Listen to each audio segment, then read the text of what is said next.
Hi, good evening to everyone. First of all, I would like to thank all the chief guests and press and media people and everyone present here. பயப்படாதீங்க தமிழ்லே பேசிடுறேன். Today is my very very special day. So இது வந்து என்னோட first stage. நான் எதுவுமே prepare பண்ணலை. So படத்தை பற்றி சொல்கிறதுக்கு முன்னாடி எங்கள் டேரக்டர் பற்றி நான் சொல்லிடுறேன். எனக்கு இந்த படத்தில் வாய்ப்பு கொடுத்த எங்கள் டேரக்டர் சந்தோஷ் சாருக்கு ரொம்ப ரொம்ப thanks. And producer sir Arumugam சாருக்கு ரொம்ப ரொம்ப தேங்க்ஸ். என்னை நம்பி இந்த படத்தில் எனக்கு வாய்ப்பு கொடுத்துருக்காங்க. ஸோ அதுக்காக ரொம்ப நன்றி தெரிவிச்சுக்கிறேன் உங்களுக்கு. அண்டு இந்த படத்தோடைய கேமராமேன் செந்தில் சார். ஸோ அவங்க மூலியமாக தான் இந்த படத்தில் நான் நடிச்சிருக்கேன். ஸோ அவங்களுக்கும் ரொம்ப ரொம்ப தேங்க்யூ. அண்ட் இந்த படத்தோட music director Bharani sir. Sir சின்ன வயசுலேருந்தே உங்களோட பாட்டு நிறைய கேட்டிருக்கேன், ரொம்ப ரொம்ப பிடிக்கும். ஸோ நீங்கள் நான் நடிச்சிருக்க இந்த படத்தில் நீங்கள் மியூசிக் பண்ணியிருக்கீங்கன்றது எனக்கு ரொம்ப ரொம்ப சந்தோஷமாக இருக்குது, பெருமையாகவும் இருக்குது. ஸோ உங்களோட மியூசிக்ஸ் வந்து இந்த படத்துக்கு பெரிய பெரிய ஒரு பலம் கொடுத்துருக்கு. ஸோ அதுக்காக ரொம்ப ரொம்ப தேங்க்ஸ் சார். அண்ட் என்னோட கோஸ்டார்ஸ் அருண் சார். ஸோ அவரை பற்றியும் கண்டிப்பாக சொல்லணும். ஸோ எனக்குமே வந்து ஆக்டிங் பெருசாக எதுவும் சொல்ல முடியாது. பட் எல்லா சீன்ஸ்லையுமே சரி, டேரக்டர் சாரும் சரி, ஹீரோ சார் அருண் சாரும் சரி, எனக்கு ரொம்ப சப்போர்ட் பண்ணாங்க. நிறைய விஷயங்கள் வந்து சொல்லி கொடுத்தாங்க, கைட் பண்ணாங்க. ஸோ அது வந்து எனக்கு கொஞ்சம் தைரியம் கொடுத்துச்சு. சீன்ஸ் நல்லா வர்றதுக்கும் ரொம்ப ரொம்ப ஹெல்ப்ஃபுல்லாக இருந்துச்சு. நடுநாடு படம் நல்லா வந்திருக்கு. I hope definitely you enjoy this film. ரொம்ப ரொம்ப ரொம்ப கஷ்டப்பட்டிருக்காங்க இந்த படத்துக்காக எல்லாருமே. ஃபினான்ஷியலும் சரி அண்ட் எவ்ரி திங். இந்த படத்துல எல்லா விஷயத்துக்குமே வந்து எல்லாருமே ரொம்ப ரொம்ப கஷ்டப்பட்டிருக்காங்க. இது ஒரு ஆளால மட்டும் இந்த படம் உருவாகல. So entire crew and technicians எல்லாருமே இந்த படத்துக்காக ஒவ்வொருத்தரும் வந்து ரொம்ப ரொம்ப கஷ்டப்பட்டு ஒர்க் பண்ணியிருக்காங்க. ஸோ கண்டிப்பாக உங்களுக்கு இந்த படம் பிடிக்கும். அது மட்டும் இல்லாமல் இந்த ஸ்டேஜில் நான் இருக்கிறதுன்றது என்னுடைய பல நாள் கனவு. ஸோ ஒன்று சொல்லுவாங்க, நீங்க எந்த விஷயத்த பத்தி நீங்க நினைச்சிட்டே இருக்கீங்களோ அது கண்டிப்பா ஒரு நாள் வந்து அது நடந்தே தீரும். அதை வந்து மாத்த முடியாது. பட் நீங்க எந்த அளவுக்கு வந்து அதை நம்பிக்கையோட முயற்சி பண்றீங்களோ, உங்களுக்கு முழு நம்பிக்கையும் இருக்கணும். நீங்க அட் த சேம் டைம் அதுக்காக நீங்க உழைக்கணும். ஸோ அந்த உழைப்பு உங்களுக்கு கண்டிப்பா ஒரு நாள் புகழை தேடி கொடுக்கும், வாய்ப்பை தேடி கொடுக்கும். ஸோ அதை வந்து நான் முழுசா நம்புறேன். அது எனக்கு நடந்திருக்கு. So thank you universe. And of course இந்த ஸ்டேஜில் நிறைய நிறைய பெரிய பெரிய சாதனைகள் பண்ண நிறைய பேர் இருக்காங்க. ஸோ அவங்க இருக்கிற இந்த ஸ்டேஜில் நான் எனக்கும் ஷேர் பண்ணதுக்கு ரொம்ப ரொம்ப தேங்க்யூ. ஸோ இதோட நான் முடிச்சுக்கிறேன்னு நினைக்கிறேன். ஏன்னா டைம் ரொம்ப கம்மியாக இருக்கிறதால. தேங்க்யூ. இங்கே வந்திருக்க எல்லாருக்குமே ரொம்ப ரொம்ப நன்றி. அண்ட் ப்ரெஸ் மீடியா பீப்புள்ஸ் கண்டிப்பாக இதை வந்து நல்லபடியாக கொண்டு போய் மக்கள்கிட்ட சேர்ப்பீங்கன்னு நினைக்கிறேன். உங்களுக்கும் பெரிய பெரிய தேங்க்யூ. நிறைய பேர் நிறைய பேசுறது இருக்காங்க, அவங்க பேசுவாங்க. ப்ரெஸ் பீப்புளுக்கும் மீடியா பீப்புளுக்கும் எனது மாலை வணக்கத்தை தெரிவிச்சுக்கிறேன். இந்த நடுநாடு படம் வந்து எப்படி தொடங்குச்சுன்னா, ஃபஸ்ட்டு ஒரு 2 வருஷமாக டேரக்டர் வந்து என்கிட்ட ஒரு கதை சொல்லுவாப்புல. இந்த கதை ரொம்ப நல்லா இருக்கும் சார் அப்படின்னு கதை சொல்லியிருந்தாரு. நானும் என்னன்னா ஒரு வெற்றிக்காக வெயிட்டிங்கில் இருந்துக்கிட்டு இருக்கேன். அந்த மாதிரி அவர் வந்து ஒரு கதை சொன்னார். அது சினிமா பற்றிய கதை. இது சினிமா பண்ணி நிறைய பேர் ஒன்றும் பெருசாக ஜெயிக்கலையா, திருப்பியும் சினிமா பற்றி சொல்கிறார் சார், இது ஒரு விதமான கதை சார்னு அப்புறம் மீண்டும் வந்து சொன்னார். சொல்லி விடவே இல்லை, கடைசி வரைக்கும் இந்த படத்துக்கு நீங்கள் மியூசிக் பண்ணி கொடுக்கணும். நான் ஒரு நல்ல படமாக நல்ல ஒரு பெரிய படமாக பண்ணணும், எல்லாருக்குமே கனவு அப்படி தானே. அதுக்காக நான் வெயிட்டிங்கில் இருந்துக்கிட்டு இருந்தேன். அவர் வந்து பேசக்குள்ள அவர் அந்த கதை சொன்ன விதம், ஆள் அப்படி வந்து பேசுகிற அந்த வெறித்தனம், அதெல்லாம் எனக்கு ரொம்ப பிடிச்சி போச்சு. அப்புறம் கம்போஸ் பண்ணோம். தாமஸ் சார் வந்து ப்ரொடியூசருங்க வந்து பாட்டு எழுதுவாங்கன்னு எனக்கு தெரியாது. நான் இது வரைக்கும் என் படத்தில் வந்து எந்த ப்ரொடியூசரையும் பாட்டு எழுத வச்சதில்லை. இந்த படத்தில் தான் முதல் முறையாக தாமஸ் சார் வந்து எழுதி கொடுத்து நான் மிரண்டு போயிட்டேன். எல்லா பாடலுமே அவர் லிரிக்ஸ் கொடுத்து அதுக்கப்புறம் தான் நான் டியூன் பண்ணேன். எந்த சாங்குமே டியூன் பண்ணிட்டு எழுதலை. அது ஒரு எனக்கு சவாலாக இருந்தது. இந்த படத்துக்கு இப்போ நீங்கள் கேட்ட பாடல் எல்லாமே லிரிக்ஸுக்கு டியூன் பண்ணது. இந்த பாடல் கேட்கக்குள்ள ஹரிஸ் ராகவன் பாடக்குள்ள அவர் வந்து சொன்னார், சார் இந்த சாங் ரொம்ப நல்லா இருக்கு, அடியே என் சண்டைக்காரி அப்படின்னு சொன்னார். அவரும் நானும் சேர்ந்தாலே கன்ஃபார்மாக ஒரு ஹிட்டு. இந்த படத்துக்கும் அப்படி அமைஞ்சிருக்கு. கண்டிப்பாக நடுநாடு மிகப்பெரிய வெற்றி அடையணும். என்னோட சினிமா ஜாம்பவான்கள் எல்லாம் மேடையில் இருக்காங்க. அவங்க பேரை தனித்தனியாக சொல்லி நான் வாழ்த்து தெரிவிக்க முடியாது. மொத்தமாக வாழ்த்து தெரிவிச்சிருவங்க எல்லாருக்கும். இதுக்கு மேலே அவங்க பேசுவாங்க. நன்றி, வணக்கம். பாஸ்கர் சார் அவர்கள் சமூக ஆர்வலர் இருக்காங்க. தெரியல. அன்பிச்சிறந்த நண்பர்களே, இயக்குனர் திருமலை தான் சொன்னாரு நீங்க வரணும் அப்படின்னு சொல்லிட்டு. நான் ரொம்ப நல்ல நேரம் பார்த்து தான் வந்தேன். இந்த தேர்தல் நேரம் எல்லாம் முடிஞ்சது. நானும் தேர்தல் களத்தில் இருந்தேன். தேர்தலில் போன பணத்தெல்லாம் நினைச்சா இன்னொரு 5-6 படம் பண்ணிருக்கலாம் போல இருக்கு.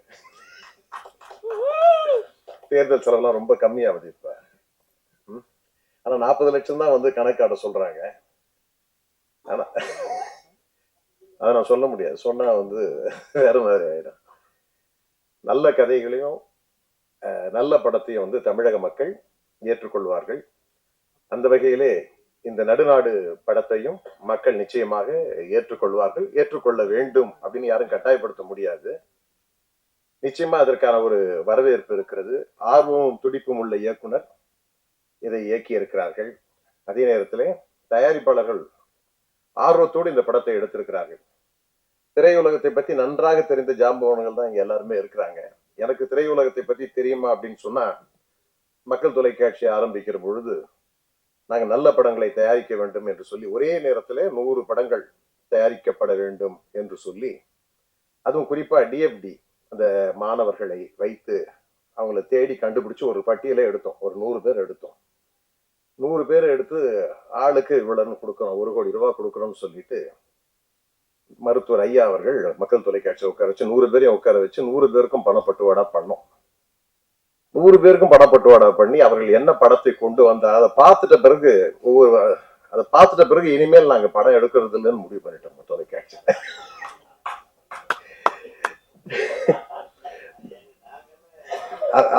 அதான் சொல்ல வந்தேன். அதாவது இல்ல இந்த சம்பவம் 100 பேருக்கும் கொடுத்தோம். 100 பேர் எடுத்து பார்த்துட்டு, அதாவது நல்ல உங்களுக்கு தெரியும் மக்கள் தொலைக்காட்சியில வந்து வியாபார ரீதியாக நாங்க படம் எடுக்கிறதுல உங்களுக்கு நல்லா தெரியும். அதுல இருந்து நம்ம நிறைய பேரை நம்பி இருக்கிறோம். உங்களுக்கு தெரியும் தொலைக்காட்சியில வாய்ப்புகள் நிறைய பேருக்கு நான் கொடுத்துருக்கிறேன். உங்களுக்கு தெரியும் வீரப்பனை சார்ந்து ஒரு டைட்டில் போட்டு படம் கொடுத்துருக்கேன். எல்லாருமே நன்றியா இருப்பாங்கன்னு எதிர்பார்க்கவும் முடியல. அதால நாங்க தொலைக்காட்சியிலையும் சரி திரை உலகத்திலையும் சரி நாங்க பல பேருக்கு உதவிகளை செஞ்சிருக்கிறோம், தயாரிக்கிற வாய்ப்புகள் கொடுத்திருக்கிறோம், இயக்குற வாய்ப்புகளை கொடுத்திருக்கிறோம்.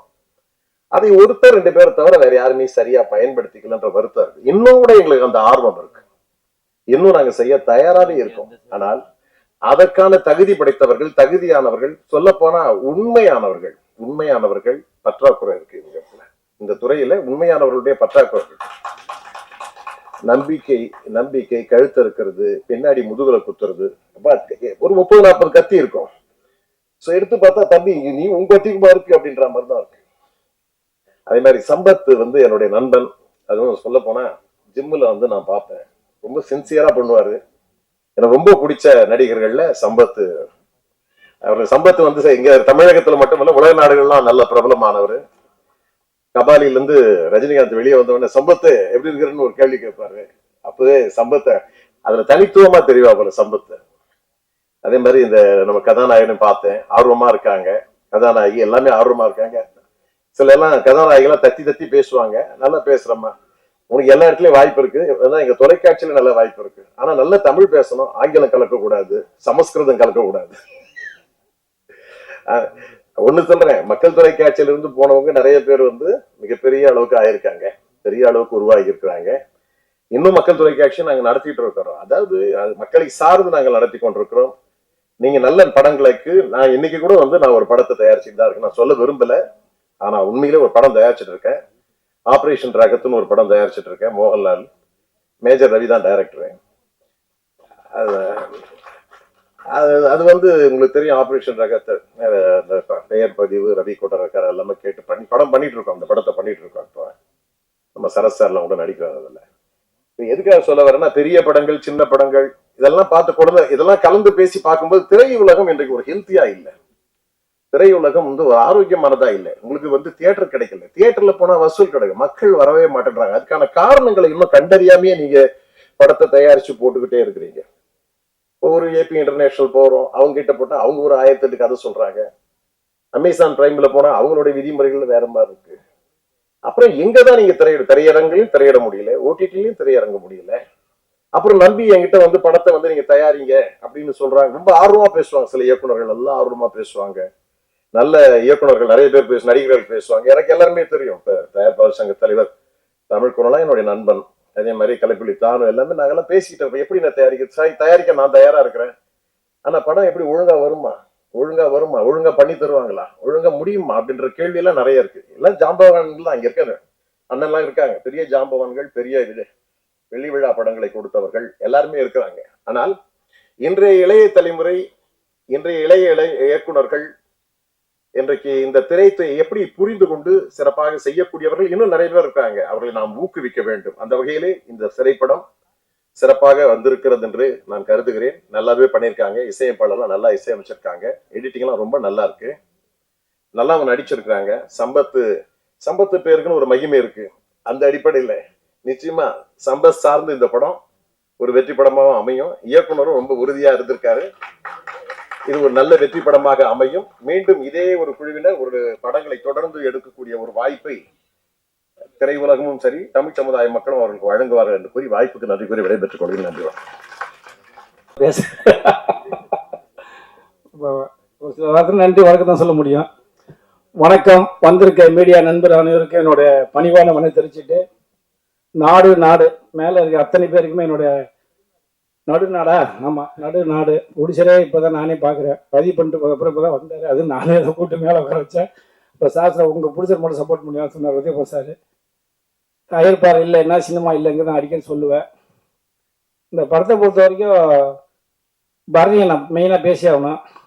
ஏன்னா பரணி நானும் ரொம்ப ஏதோ கூட சொன்னேன், எங்கள் ஊர் மியூசிக் டேரக்டர்னு.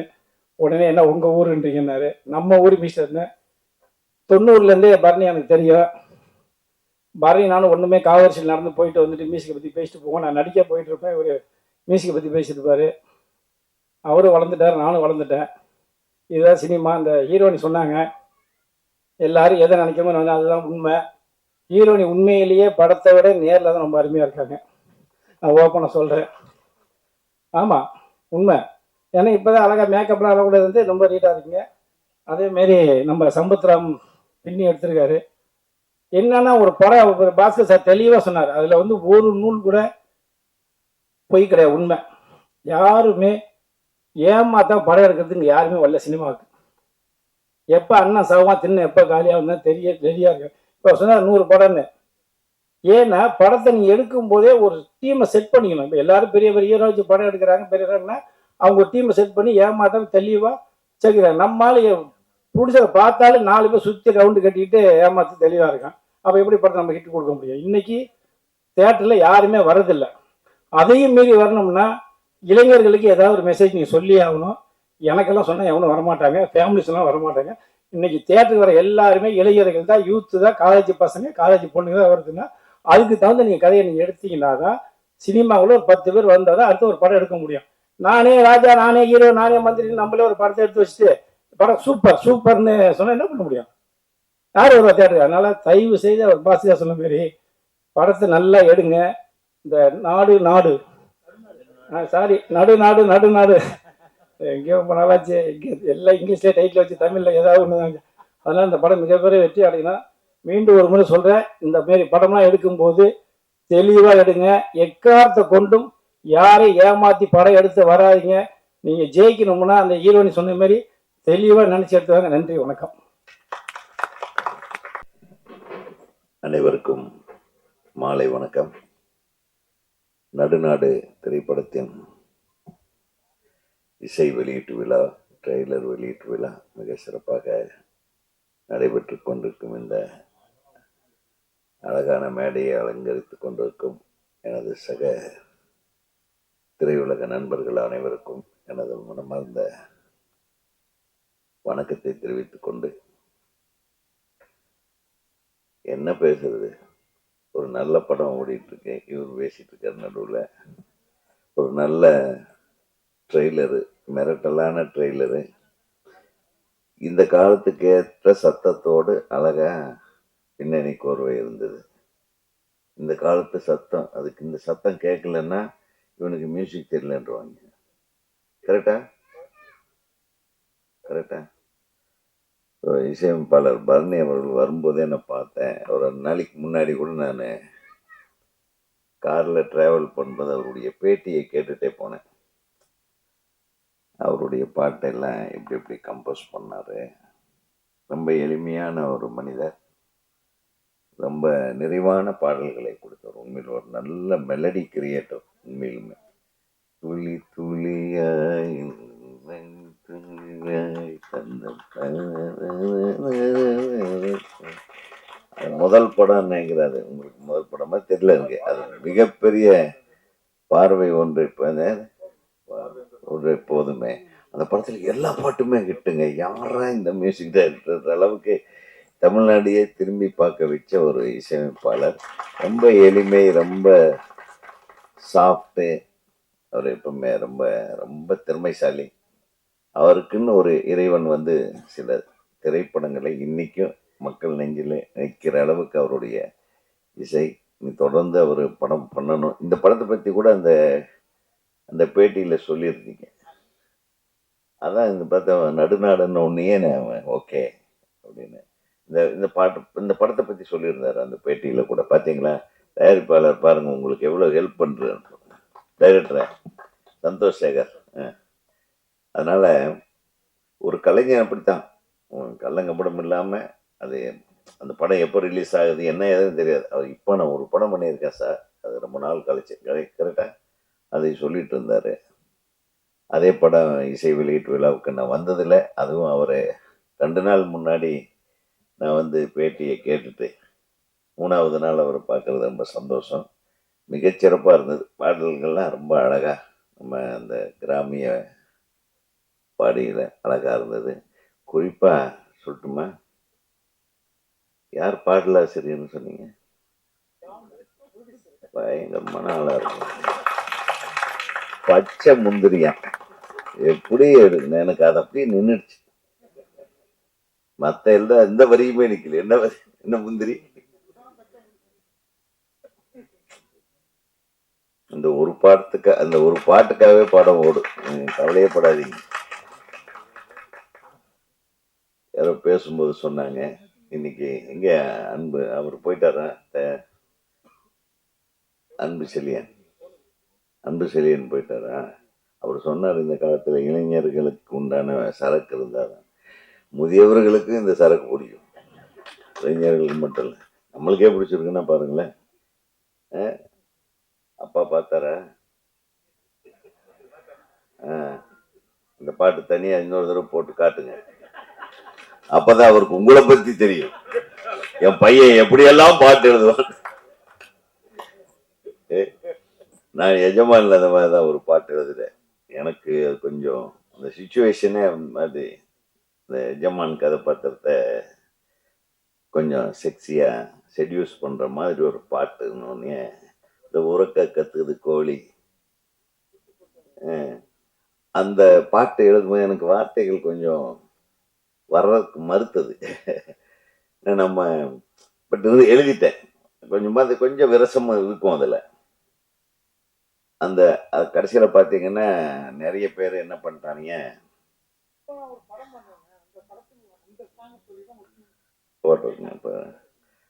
அது என்ன பண்ணிட்டாங்க, அந்த படத்துல நான் எப்பவுமே என் படத்துல ஒரு பாட்டு வாலி சாருக்கு கொடுப்பேன். அதுல எஜமான் படத்துல ஒரு பாட்டு மட்டும் வாலி சாருக்கு கொடுப்பேன். எப்பவுமே எல்லா படத்துலயும் நான் வெளியூர்ல இருக்கும்போது அந்த பாட்டை வாலி அண்ணங்கிட்ட போன்ல பேசி சொல்லிடுவேன். அப்படி அவரு ராக்குமுத்து ராக்குன்ற பாட்டு தான் அவர் எழுதினார். ஆனா இந்த பாட்டு வந்த உடனே, உறக்கத்துது கோழி வந்த உடனே அந்த பாட்டு தான் அவர் எழுதினாருன்னு போட்டு விட்டாங்க. அது கூட நம்மள அந்த மாதிரி பாட்டு எழுதுறதுக்கு அக்செப்ட் பண்ணல. பட் தம்பி பின்னிருக்கீங்க. அது மற்ற வரிகள் எல்லாம் ஆழமா நான் வந்து யோசனை பண்ண முடியல, அதுக்குள்ள விஷுவல் நம்மளை வந்து மயக்கிடுச்சு. அதனால அது தனியா பார்ப்போம். மிக நேர்த்தியா எழுதியிருந்தீங்க பாடல். அவர் சொன்னாரு, உங்க கவிதை, உங்க பாடல் வரிகளுக்கேற்ப அவர் வந்து இசையமைச்சிருக்காரு. அது ரொம்ப சிரமமான விஷயம். அது நீங்க எந்த சந்தத்தை எழுதியிருக்கீங்களோ அப்புறம் கொஞ்சம் கொஞ்சம் மாத்த சொல்லியிருப்பாரு. ரத்தகரத்துல நிக்காது சில டைம்ல. ஸோ இதெல்லாம் ஒரு புதிய விஷயம்தான். நீங்க புதியவர்களுக்கு என்கரேஜ் பண்ணியிருக்கீங்க, வாழ்த்துக்கள். படத்துல வந்து பார்க்கும்போது எல்லாமே நல்லா இருந்தது. எல்லா கதாபாத்திரங்கள் வந்து தம்பி ரொம்ப நல்லா நடிச்சிருந்தீங்க. இந்த பாட்டெல்லாம் ரொம்ப ஸ்டைலா யாரையோ பார்த்த மாதிரி இருக்கு, யாருன்னு தெரியல. உங்களை ஓம் முருகா அசோக் மாதிரியே கொஞ்சம் கொஞ்சம் ஸ்டைல். கரெக்டா? முருகா, ஆமா முருகா. அசோக் அசோக் மாதிரி, அசோக் தம்பியோ, அசோக் டபுள் ஆக்ஷனோன்ற மாதிரி ஒரு 2 பேரும் நடிக்கலாம். அந்த மாதிரி டபுள் ஆக்டிங் சினிமா பண்ணலாம். கரெக்டா? நான் சொல்றது கரெக்டா? அப்புறம் ஹீரோயின் வந்து இந்த கொஞ்சம் ஆங்கிலத்தில் ஆரம்பிச்சு கொஞ்சம் கொஞ்சமா தமிழுக்கு வந்து கடைசியில திரும்பியும் ஆங்கிலத்துல முடிச்ச. நான் எந்த ஸ்கூல்ல படிச்சீங்கன்னு கேட்டேன். அந்த கடைசி வரல அந்த ஸ்கூல் பேரே அது மறந்துடுச்சு. நான் வெளியே உட்கார்ந்து இருக்கும்போது கேட்டேன்.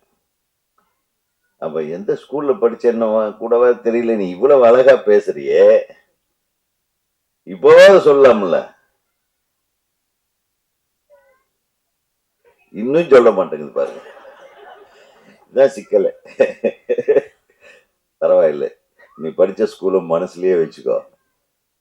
ஆனா படத்துல நல்லா நடிச்சிருக்கேன். அந்த லுக்கு இதெல்லாம் நீங்க இன்னும் அவரெல்லாம் சொல்லிதான் கொடுத்துருக்காங்களா? நான் சொல்லாமே உனக்கு எல்லாமே பேச தெரியுது இல்ல, எவ்வளவு அழகா. நல்லா நல்லா நடிச்சிருக்கீங்க. நல்ல உங்களுக்கு நிறைய வாய்ப்புகள் வர வாழ்த்துகள். உங்களுக்கு, ஹீரோவுக்கு, அந்த தம்பி இன்னொரு ஹீரோ, அவரும் சிறப்பா அழகா பேசுனீங்க தம்பி நீங்க. அப்புறம் எங்க எடிட்டர், நம்ம எடிட்டர் எங்கதான் நீ ஆளை காணோம். ரொம்ப பிரமாதமா பண்ணியிருந்தான். எடிட்டிங் இஸ் நம்பர் 1 இந்த படத்துல. எடிட்டிங் வந்து அவ்வளவு அழகா நேர்த்தியான கட்டிங். அந்த கத்தியை முதல்லயே ஒரு பையன் பின்னாடி வைக்கிறது வச்சுட்டு கடைசி ஷாட்ல இந்த கத்தியில பின்னாடி குத்துறோம் பாரு. இதுல முதுகுல குத்துறவனுங்க பத்தியான கதை போடுறது. அவரு சொன்னாரு, வேறு பாஸ்கர் கிட்டத்தட்ட ஒரு 22 வருஷமா நம்மளுக்கு தெரியும். நான் டிஎஃப்டின்னு தெரியும். ஒரு நாள் கூட என்கிட்ட வந்து படம் எடுக்க சொல்லி கேட்டதில்ல. எவ்வளவு பொய்யே சொல்றாப்புல பாருங்க. பொதுவாகவே மக்கள் தொலைக்காட்சிங்கிறது ஒரு நேர்மையான தமிழ் தொலைக்காட்சின்னு பேரு. அதுல இப்படி அபத்தமா பொய்ய சொல்லி நானும் அரவிந்தராஜ் இருக்கிறோம். 22 வருஷமா நம்மளுக்கு தெரியும். டிஎஃப்டிகளெல்லாம் கொடுத்தாங்களாம் 100 படம் எடுக்கிறதுக்கு. இந்த ஆளுக்கு ஒவ்வொரு கோடி எங்கய்யா கொடுத்தீங்க? இப்படி எல்லாம் பொய் சொல்லலாமா? தப்பு. நீங்க தங்கர் பச்சான் ஒருத்தரை தவிர யாரையுமே டைரக்டா ஏத்துக்கலன்றதுதான் உண்மை. நீங்க எல்லாம் ஒரு சமுதாயத்தை சேர்ந்தவங்களுக்கு மட்டும்தான் என்கரேஜ் பண்ணுவீங்க சார். அடுத்த உண்மையா தானே? உங்களது ஜாதி கட்சி ஆச்சு. கரெக்டா? கைத்தட்டுங்க. இங்க வந்து தப்பா போய் டிஎஃப்டி குறை சொல்றீங்க. டிஎஃப்டின்றது என்ன சார்? திரைப்பட கல்லூரியில திரைப்படம் எடுப்பது எப்படி என்று சொல்லிக் கொடுக்கக்கூடிய ஒரு கல்லூரி. அந்த கல்லூரியில படிச்சவங்களுக்கு திரைப்படம் எடுக்கதான் தெரியும், திருட்டுத்தனம் பண்ணலாம் தெரியாது. இல்ல தெளிவா என என்னை புண்படுத்துவது போல இருந்ததுனால நான் சொல்கிறேன். நீங்கள் மட்டும் தமிழில் நீங்கள் சொல்லுவீர்கள், நாங்கள் கேட்டு கைத்தட்ட வேண்டும். நாங்கள் பேசும்போது நீங்கள் ஏன் அதை ஏற்றுக்கொள்ள கூடாது? மக்கள் தொலைக்காட்சி ஸ்டைல்லையே பேசுறேன். இல்லை, எனக்கு பார்த்து ரொம்ப க்ளோஸ் ஃப்ரெண்ட் எனக்கு அவரு. நான் அவருடைய வாய்ஸும் அவருடைய பேச்சு திறனும் நம்ம ரொம்ப he knows me and I know him. அதுக்காக தான் அந்த உரிமையோடு தான் பேசுறேன். நீங்க இப்போ கூட ஒரு 10 கோடி கொடுங்க, நானும் அரவிந்தராஜும் வந்து உங்களுக்கு எவ்வளவு சின்சியரா படம் எடுத்துறோம்னு பாருங்க. ஒத்துக்கிறாரான்னு கேளுங்க. சரியா?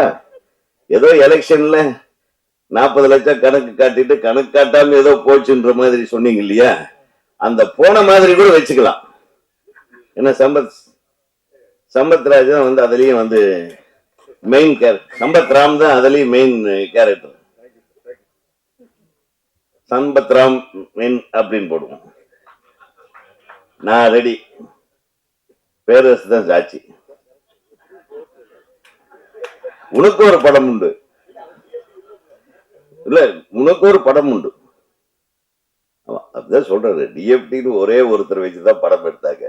என்ன மீதி படத்தை எனக்கு காட்டி ஆகணும். எத்தனை பேருக்கு நீங்க அட்வான்ஸ் கொடுத்தீங்க? ஆமா, அந்த லிஸ்ட் அனுப்புங்க எனக்கு. நாளைக்கு நீங்க அனுப்புறீங்க, இல்லைன்னா இன்னொரு தொலைக்காட்சியில் நான் பேசுவேன். நான் ரொம்ப மோசமான ஆளுங்க. உண்மையை உரத்த கத்துவேன் உங்கள் தொலைக்காட்சியை விட. தட்டுங்கப்பா. எப்படி? திருமலைக்கு என்னை பத்தி தெரியும், அவனை பத்தி எனக்கு, அவரை பத்தி எனக்கு தெரியும். நாங்க சினிமாவில் நாங்கள் ஒரு குடும்பங்க. நாங்க என்ன சொல்றோம், மக்கள் தொலைக்காட்சியில இந்த மாதிரி ஒரு முயற்சி எடுத்தீங்கன்றது சொல்லுங்க, சந்தோஷம். இந்த மாதிரி ஏமாத்திட்டாங்கன்னு சொல்லாதீங்க. அதாவது நான் இப்பவும் சொல்றேன், சினிமா இல்ல இப்பவும் சொல்றேன், இந்த அன்பு செல்வன் கூட சொன்னது கூட தப்பு.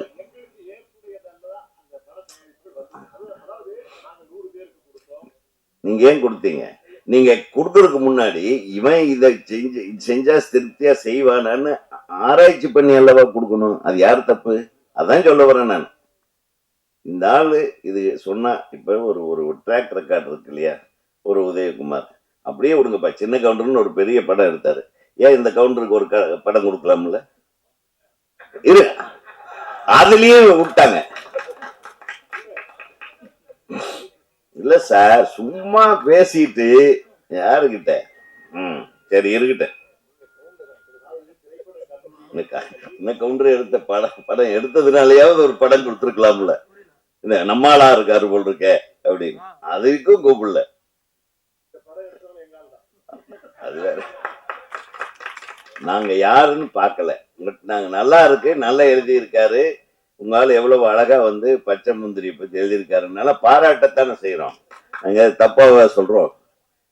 அதனால நம்ம இவரு தமிழ், இவரு பேர் என்ன, தயாரிப்பாளர் அன்பு செழியன், அதே மாதிரிதான் இப்ப வர டைரக்டர்கள் ஏமாத்துறாங்க. ப்ரொடியூசருக்கு கரெக்டான ஆளுகளா இருக்கணும், அப்பதான் ஏமாறாத ப்ரொடியூசர்களா இருக்கணும்ன்றேன்.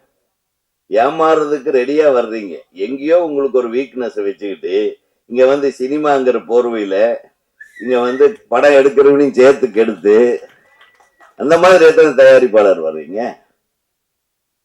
உண்மை பாரு, ஒரு இசையமைப்பாளர் தப்பு பண்ண முடியாது, ஒரு டைரக்டர் தப்பு பண்ண முடியாது. டைரக்டர் தப்பு பண்ண சார், நல்ல டைரக்டர் நான் தான் சொல்றேன், நீ சூஸ் பண்ணணுங்க. நீங்க சூஸ் பண்ணணும். நீங்க இந்த டைரக்டர் இது பண்ணா கரெக்டா பண்ணுவாருன்றது அந்த தெளிவு இல்லைன்னா நீங்க எதுக்கு படம் எடுக்கிறீங்க? சரியா எடுக்காத ஒருத்தனை வச்சு நீங்க படம் எடுத்துட்டு அப்புறம் அவன் தப்புன்னு சொல்லக்கூடாதுன்னு சொல்ல வர.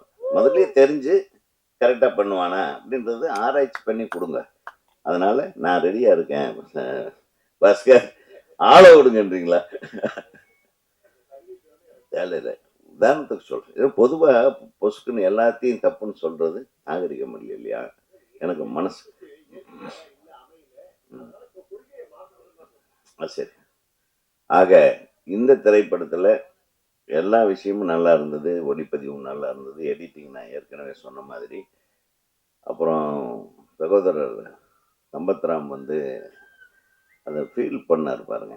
அந்த நான் 200 படங்கள் நான் அங்கங்க ஒவ்வொரு காட்சியில் 2 காட்சியில் அப்படித்தான் நடிப்பு. நமக்கு ஒரு அடையாளம் இல்லாம நம்ம திரை உலகத்துக்கு வரும்போது நம்ம பட்ட அவமானங்களும் கஷ்டங்களும் மட்டும்தான் நமக்கு வந்து ஒரு அஸ்திவாரமே தவிர, இப்போ எனக்கு மட்டும் நான் வெறும் 300 ரூபாயோட நான் வந்து கோயம்புத்தூர்ல இருந்து கிளம்பி வந்தேன். ஏதோ எங்களுக்கு குடும்பமோ ஒரு சினிமாவோ எனக்கு சப்போர்ட்டிவா யாருமே கிடையாது. எனக்கு ஒரே சப்போர்ட்டு அவர் சொல்றாரு இந்த டிஎஃப்டி தான். அந்த டிஎஃப்டி படிச்சதுனால மட்டும்தான் நான் ஒரு இயக்குனராக முடிஞ்சது. அதனாலதான் நான் வந்து அவர் மேல ஒரு சின்ன ஒரு இதுல பேசினேன். அதர்வைஸ் அவருக்கு இஸ் மை க்ளோஸ் ஃப்ரெண்ட். அதே மாதிரி சம்பத், நான் எப்ப பார்த்தாலும் அந்த பணிவும் அன்பும், என் படத்துல அவர் நடிச்சதும் கிடையாது. நடிச்சிருக்கீங்களா? அது வேற விஷயம். என் படத்துல அவர் நடிச்சது இல்லை. நான் மேபி நான் படம் பண்ற டைம் அவர் என்ட்ராவலன்னு நினைக்கிறேன். பட் எப்ப பார்த்தாலும் அந்த அன்பும் மரியாதையும் இயக்குனர்கள் மீது அவர் வைத்திருக்கக்கூடிய அதுதான் உங்களை காப்பாற்றும். நிச்சயமா காப்பாற்றும். நீங்க இன்னும் மேலும் மேல நீங்க வந்து முன்னேறுவீங்க. உங்களுடைய நீங்க இந்த படத்துல ஒரு டிஃப்ரெண்டா இருக்கு, டிஃப்ரெண்ட் சம்பத் ராமனை வந்து நம்ம பார்க்க முடிஞ்சது. நீங்கள் சொன்னீங்களே, எனக்கு அவர் நம்ம ராஜ்கிரண் சார் பேரை சொல்லணும்னு நானே சொல்லணுன்ட்டு இருந்தேன். அந்த ஸ்டைல் ஆஃப் இது இருக்குது. ரொம்ப நல்லா இருந்தது, ரொம்ப நல்லா இருக்கு. வெரி குட், ஆல் த பெஸ்ட்டுங்க. உங்களுக்கு மிகப்பெரிய வெற்றி படமாக இது அமையட்டும். அப்புறம் ஒரு இயக்குனரையும் இந்த யூனிட்டையும் நம்பி வந்திருக்கிற ஒரு தயாரிப்பாளர் இருக்காங்க பாருங்க. 1000 இருந்தாலும் உங்கள் பணத்தை முதலீடு செஞ்சுருக்காங்க. அவங்க போட்ட பணத்தை திருப்பி எடுக்கிற அளவுக்கு ஒரு திரைப்படத்தை இயக்கி இருக்கிற இயக்குனருக்கு எனது மனமார்ந்த வாழ்த்துக்கள். ஏன்னா நீ ஏமாத்தலை, உன் தொழிலை கரெக்டாக பண்ணியிருக்கீங்க. ஒட்டு மொத்தமாகவே இது ஒரு மிகச்சிறந்த படமாக இருக்கிறது. இந்த படம் மாபெரும் வெற்றி படமாக அமைய வேண்டும் என்று எல்லாம் வல்ல இறைவனை வேண்டிக் கொண்டு, அப்புறம் இதை கொண்டு போய் அவங்க சேர்த்துருவாங்க. படம் நல்லா இருந்ததுன்னா கண்டிப்பாக முதல்ல கொண்டு போய் சேர்க்கிறது. அதான் இங்கே தான் நான் முதலே பார்த்துட்டேன். எடிட்டர் தான் நான் வந்த உடனே எனக்கு டீ கொண்டாந்து கொடுத்தாரு. அதுக்காக நான் பேசலை, பார்த்து வா மேலே வா. ஏன் நீ கீழே நிற்கிறேன்?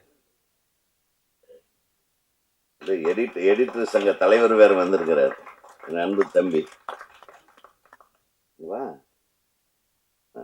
இவரு நல்ல கைத்தட்டு. இந்த திரைப்படத்தை சிறப்பாக கொண்டு போய் சேர்க்கும் பணியில் நிச்சயமாக நமது ஊடக நண்பர்களும் பத்திரிகை நண்பர்களும் அனைவரும் இருப்பார்கள். படம் சிறப்பாக இருக்கும் பட்சத்தில் நீங்க கேட்க வேண்டியதெல்லாம் அவங்க நல்லா எழுதிடுவாங்க என்று அவர்கள் சார்பாக உங்களை வாழ்த்தி நான் விடைபெறுகிறேன். நன்றி. கோச்சிக்காதீங்க.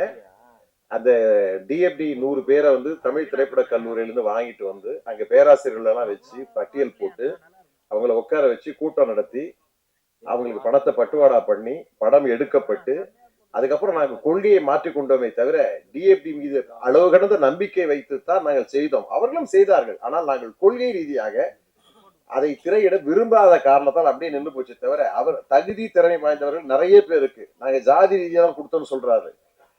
மக்கள் தொலைக்காட்சியை பொறுத்தவரையில் இதுவரையில் பணியாற்றி கொண்டிருக்கிறார்கள், 500 பேர் பணியாற்றி கொண்டிருக்கிறார்கள் என்று சொன்னால் 490 பேர் வந்து பிற சமுதாயத்தை சேர்ந்தவர்கள் என்பதை நான் குறிப்பிட்டுக் கொள்கிறேன். இயக்குனர்கள், ப்ரொடியூசர் எல்லாருமே சொல்லுகிறேன். ஏன்னா அதை தயவு செய்து மறுபடியும் பதிவு பண்றேன்.